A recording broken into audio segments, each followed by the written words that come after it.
So Jan-Erik, thanks for joining us on our first ever Russia offsite day for analysts and advisors. It's been a great 3-year run for us since the IPO back in 2013.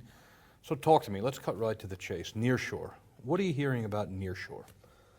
So nearshore is not so much about the location, it's more about the culture. So companies are looking for offshore partners who have people that can relate to them. Right. So it's not so much they say, I need someone in Russia, I need someone in Poland, in Romania, wherever. They say, I need somebody who, when we're going to talk about our banking application, have the same banking experience, or my healthcare have a similar experience of how you procure healthcare, or how you would use online, or how you would use a mobile app. It's very difficult for, especially the business partner, to say, you mean I have to explain to these people how this all works?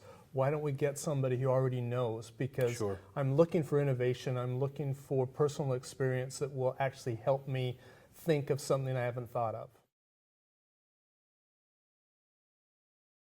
Now, one of the challenging things, I think, for new providers that are in what one would consider a nearshore model, but that is debatable, right, is the disinterestedness level of procurement.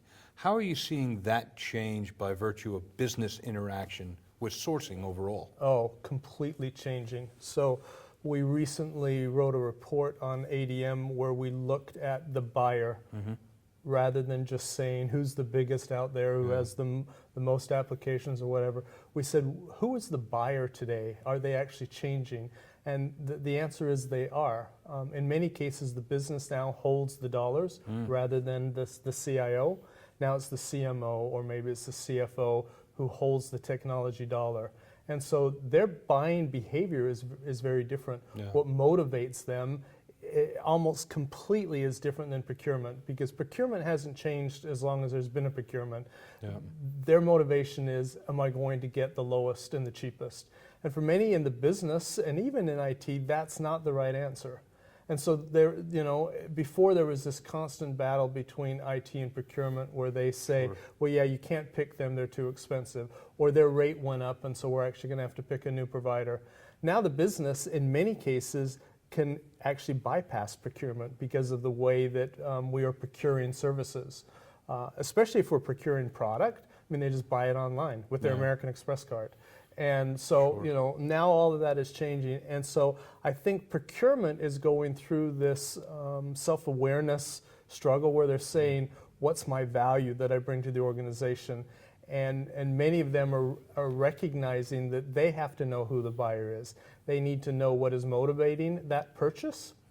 And if they come in and say, oh, no, we can get a better price, when that wasn't on the table at all, it was actually what's the innovation or what is their specific solution to in our industry or whatever it is.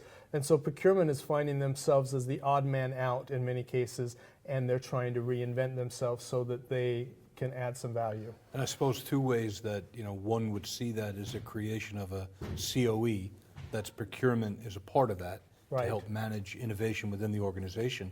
But I think also the change from an RFP to an RFS is a huge pivot in and of itself, and I think procurement is trying to lead that steer on the contractual language shift. Well, the other issue procurement is finding is that in many companies, procurement is the likely outsourced entity. So we had F&A for a long time, right? So finance and accounting was an obvious opportunity to outsource, and people didn't find value in someone who knew how to pay a bill or to to invoice someone. And so they outsourced it.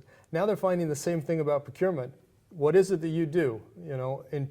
In reality, what is it that the company views as your value? Well, it's just making sure the contract language is correct. Well, a computer can do that, so I don't need you anymore. Or a lower cost resource can do that. So they're having to change to survive. And I agree with you that now they're trying to participate and say, okay, what is it the business wants? And using a request for solution is a much better way of getting a solution rather than saying, well, just give me your rate card. which, Yeah. is the old days. And I think that leads into the point around transformational and digital activities that end users are now undertaking in IT sourcing. And I think those are Absolutely. different. There could be transformative digitization and there could be digital transformation, but I think they are adjacent in some cases where nothing that's transformational always has to be digital, and conversely. There are different types of work happening that providers are leaning on buyers to actually start adopting Yeah. and implementing beyond a white paper or a workshop. And so how do you see that, the buying model of that shift because of those types of needs? Well, I think a lot of it is education. I think that with everything that's changing, it would be a bad assumption to believe that the buyer is informed. Yep.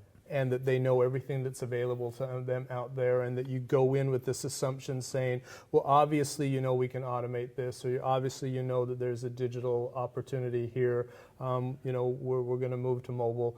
You don't want to insult the buyer, but you also don't want to underestimate how little they know. Yeah, sure. And so part of it, and back to your point about procurement, part of their opportunity is to be the ones who listen and understand where there's some differentiation, and then they can go back to their business partners and say, you know what, we've looked at 5 or 6 different companies, and these guys have something different that nobody else does. Mm-hmm. Maybe it's not what you're interested in, but I think it's worth your time to hear them.